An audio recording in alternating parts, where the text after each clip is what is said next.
السلام علیکم ورحمۃ اللہ وبرکاتہ۔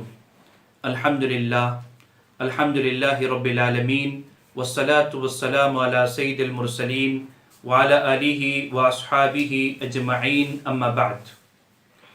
سب سے پہلے میں اللہ کا نام لیتا ہوں، اس کا شکر ادا کرتا ہوں، اس کی حمد و ثنا بیان کرتا ہوں۔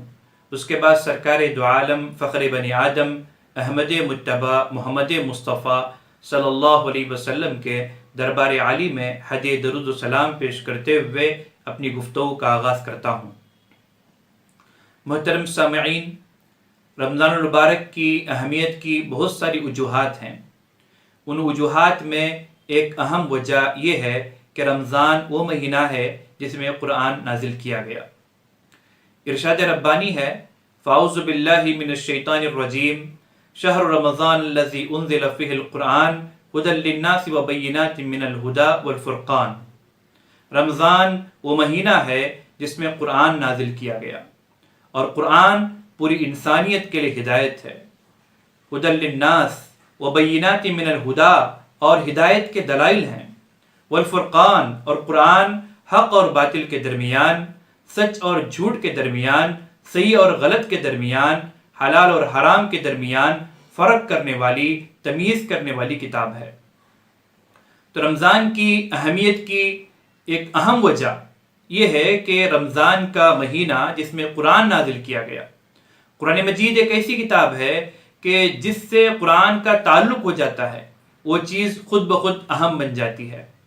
جیسا کہ آپ نے پڑھا ہوگا یا آپ نے سنا ہوگا کہ جس مہینے میں قرآن نازل ہوا وہ مہینہ تمام مہینوں میں افضل، جس رات میں قرآن نازل ہوا وہ رات تمام راتوں میں افضل، یعنی شب قدر، اور جس نبی پر قرآن نازل ہوا وہ تمام نبیوں میں افضل، یعنی ہمارے نبی حضرت محمد صلی اللہ علیہ وسلم، اور جس امت پر قرآن نازل ہوا وہ امت تمام امتوں میں افضل، یعنی امت محمدیہ۔ تو لہٰذا اپنے آپ کو اپنی کامیابی کے لیے،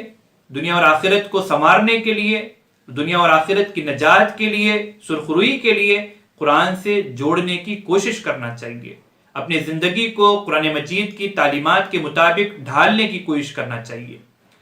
ایک امتی ہونے کی حیثیت سے ہمیں یہ معلوم ہونا چاہیے کہ قرآن مجید کے کیا حقوق ہیں۔ تو آج کے بیان میں انشاءاللہ قرآن مجید کے حقوق بیان کیے جائیں گے۔ قرآن مجید کا پہلا حق یہ ہے کہ قرآن مجید کو سیکھیں، قرآن مجید کو مشق کریں، قرآن مجید کو تجوید کے قواعد کے مطابق پڑھنے کی کوشش کریں۔ لہذا حدیث میں آتا ہے، رسول اللہ صلی اللہ علیہ وسلم نے فرمایا، خیرکم من تعلم القرآن وعلمہ، تم میں بہتر وہ ہے جو قرآن کو سیکھے اور قرآن کو سکھائے۔ تو قرآن کو سیکھنا، قرآن کو پڑھنا اور قرآن کو تجوید کے قواعد کے مطابق پڑھنے کی کوشش کرنا، یہ بہت ہی اہم اور بہت ہی فضیلت والا عمل ہے، اور یہ اس کو رسول اللہ صلی اللہ علیہ وسلم نے بہتر قرار دیا ہے۔ اسی طرح ایک اور موقع پر رسول اللہ صلی اللہ علیہ وسلم نے فرمایا کہ قرآن کا ماہر کل قیامت کے دن معزز فرشتوں کے ساتھ ہوگا، اور وہ شخص جو قرآن مجید کو اٹک اٹک کر پڑھتا ہے، جو قرآن مجید کو روانی کے ساتھ پڑھ نہیں پاتا لیکن اٹک اٹک کر پڑھتا ہے، قرآن مجید کو درست پڑھنے کی کوشش کرتا ہے، رسول اللہ صلی اللہ علیہ وسلم نے فرمایا کہ اس کو ڈبل اجر ملے گا، ایک قرآن مجید کے پڑھنے کا اور دوسرا قرآن مجید کے پڑھنے میں مشقت کے برداشت کرنے کا۔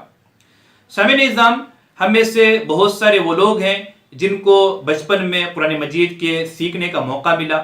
والدین کی سرپرستی اور مسجد کے امام صاحب یا علماء کی نگرانی میں قرآن مجید کو درست کرنے کا، قرآن مجید کو صحیح طور پر پڑھنے کا، اس کو سیکھنے کا موقع ملا۔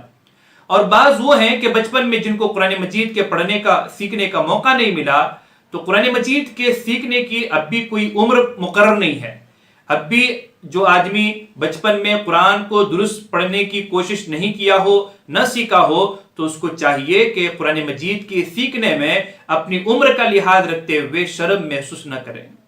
اپنے محلے کے امام صاحب سے یا کسی عالم دین سے یا کسی بھی اپنے خاندان کے کسی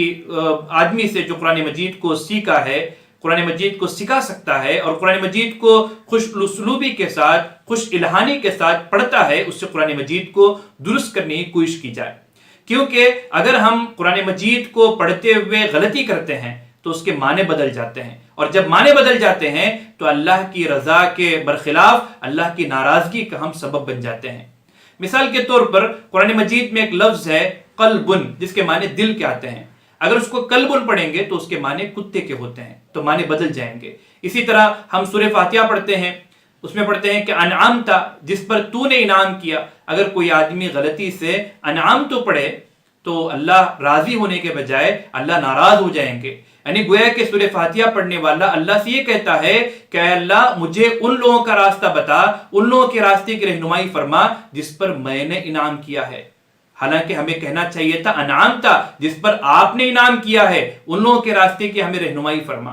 تو تھوڑی سی زبر کی جگہ پر پیش پڑھنے سے یا پیش کی جگہ پر زیر پڑھنے سے یا قاف کو چھوٹے اور بڑے قاف میں تمیز نہ کرنے سے قرآن کے معنی بدل جاتے ہیں۔ اسی لیے قرآن مجید کو سیکھنا ایک امتی کے لیے بہت ضروری ہے، اور میں یہ کہنا چاہوں گا کہ آج ہم جس عمر میں بھی ہوں اور قرآن مجید اس سے پہلے سیکھنے کا موقع نہ ملا ہو تو قرآن مجید کے سیکھنے میں شرم محسوس نہ کریں۔ قرآن مجید کا دوسرا حق یہ ہے کہ قرآن مجید کے سیکھنے کے بعد قرآن مجید کے پڑھنے کا اہتمام کریں۔ رسول اللہ صلی اللہ علیہ وسلم فرماتے ہیں کہ قرآن مجید کے ہر حرف پر 10 نیکیاں ملیں گی، اور یہ بھی فرماتے ہیں کہ میں یہ نہیں کہتا کہ الف لام میم ایک حرف ہے، الف ایک حرف ہے، لام ایک حرف ہے، میم ایک حرف ہے، یعنی صرف الف کے پڑھنے پر 10 نیکیاں قرآن مجید کے پڑھنے والے کے نام اعمال میں لکھ دی جاتی ہیں۔ کتنے خوش نصیب ہیں وہ لوگ جو قرآن مجید کی تلاوت کا اہتمام کرتے ہیں۔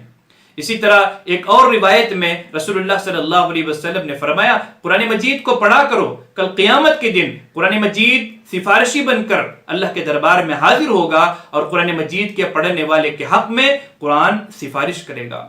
اسی طرح رسول اللہ صلی اللہ علیہ وسلم نے قرآن مجید کو بہترین آواز میں خوش الہانی کے ساتھ پڑھنے کی ترغیب دیتے ہوئے فرمایا کہ من لم یتغنى بالقرآن فلیس منا، جو قرآن کو خوش آوازی کے ساتھ، خوش اسلوبی کے ساتھ، بہترین آواز کے ساتھ، بہترین لہجے کے ساتھ نہ پڑھے وہ ہم میں سے نہیں ہے، یعنی وہ ہمارے طریقے پر بھی نہیں ہے۔ یعنی قرآن مجید کو سیکھنے کے ساتھ قرآن مجید کو بہترین انداز میں، بہترین لہجے میں، بہترین آواز میں پڑھنے کی کوشش اور مشق اور اس کی محنت کرنی چاہیے۔ یہ قرآن مجید کا دوسرا حق ہے۔ قرآن مجید کا تیسرا حق یہ ہے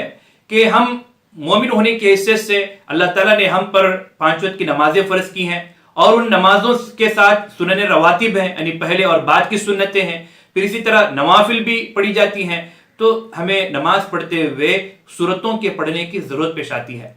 تو قرآن مجید کو سیکھنے اور پڑھنے کے ساتھ کچھ سورتیں ہمیں ضرور یاد ہونا چاہیے تاکہ ہم آسانی کے ساتھ نماز پڑھ سکیں، اور نماز میں سورتوں کا پڑھنا ہمارے لیے آسان ہو جائے۔ تو ایک مومن کو کچھ نہ کچھ سورتیں ضرور حفظ ہونا چاہیے جو اس کو نماز میں پڑھنے میں کام آئے۔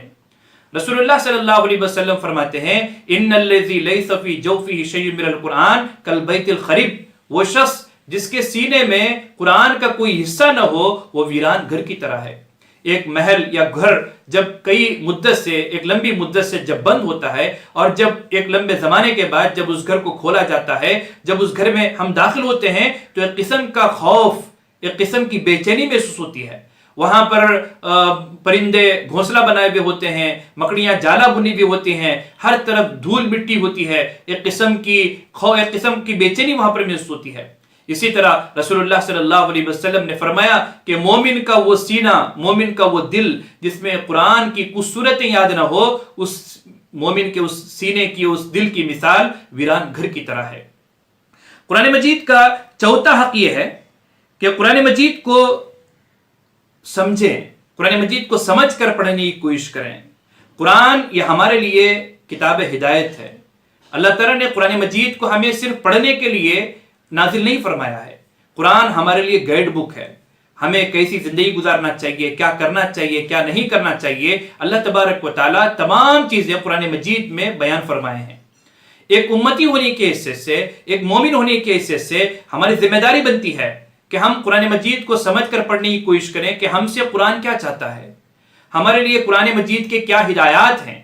ہم دیکھتے ہیں کہ بازار میں بہت ساری مشینیں ہوتی ہیں، ان مشینوں کے ساتھ ایک کیٹلاگ ہوتا ہے،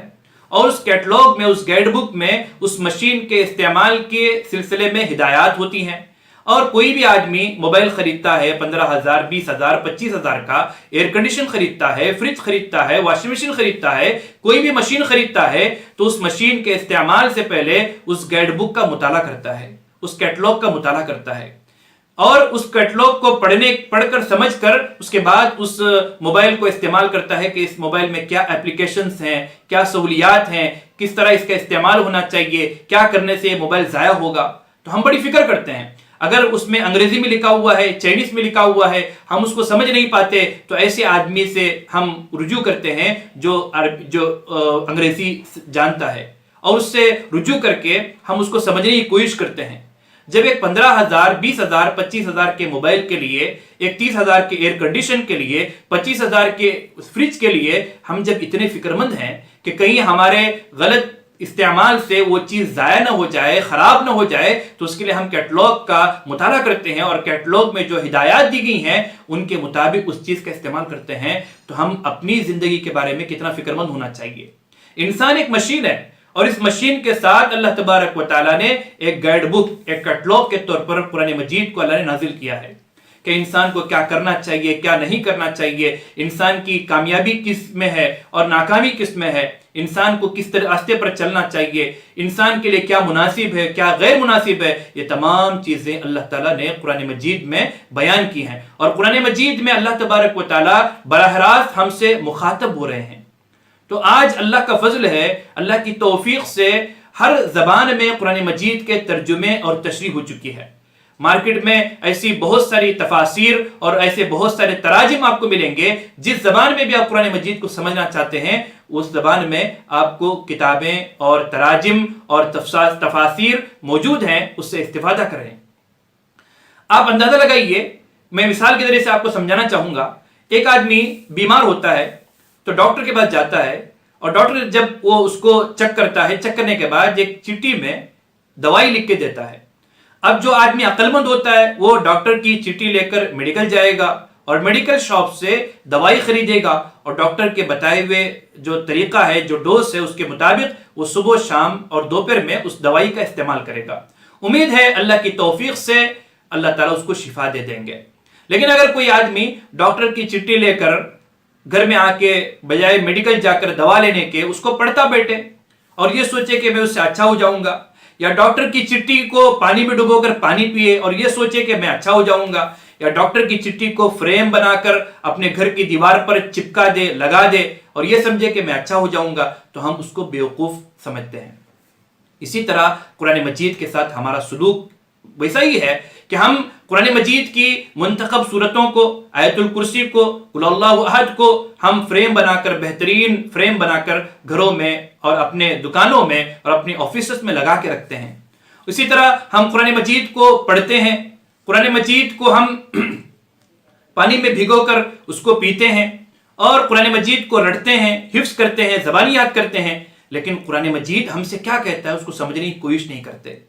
سامعین نظام، میں یہ نہیں کہتا کہ قرآن مجید کا پڑھنا، قرآن مجید کو یاد کرنا، یا قرآن مجید کی آیتوں کو فریم بنا کر اپنے گھر میں لگانا، یا قرآن مجید کو کا احترام کرنا یہ فائدے سے خالی ہے. میں یہ نہیں کہتا. جیسے کہ اس سے پہلے میں نے خود بتایا ہے کہ قرآن مجید کی ہر حرف کے پڑھنے پر 10 نیکیاں ملتی ہیں. لیکن قرآن مجید کے نزول کا مقصد صرف یہ نہیں ہے کہ ہم قرآن مجید کو پڑھ کے زیادہ سے زیادہ نام اعمال میں نیکیاں جمع کریں، بلکہ قرآن مجید کے نزول کا اہم مقصد یہ ہے کہ ہم قرآن مجید کے مطابق زندگی گزاریں. اور قرآن مجید کا 5واں حق یہ ہے کہ قرآن مجید کو سمجھنے کے بعد قرآن مجید کے مطابق ہم عمل کریں. رسول اللہ صلی اللہ علیہ وسلم نے فرمایا، ان اللہ یرفع بہذا الکتاب اقواما ویضع به آخرین، کہ بے شک اللہ تبارک و تعالی قرآن مجید کے ذریعے سے بعض لوگوں کو سربلند کرتے ہیں، بعض لوگوں کو عزت سے نوازتے ہیں، بعض لوگوں کو کامیابی عطا کرتے ہیں. اور جو لوگ قرآن مجید کو پسے پشت ڈال دیتے ہیں، قرآن مجید پر عمل نہیں کرتے، قرآن مجید کے مطابق زندگی نہیں گزارتے، قرآن مجید کو سمجھ کر اس پر عمل کرنے کی کوشش نہیں کرتے، اللہ تعالیٰ ایسے لوگوں کو ذلیل اور رسوا کرتے ہیں. رسول اللہ صلی اللہ علیہ وسلم کے زمانے سے لے کر آج تک تاریخ گواہ ہے کہ جن قوموں نے، جس زمانے کے لوگوں نے قرآن مجید کو اپنے لیے آئیڈیل بنایا،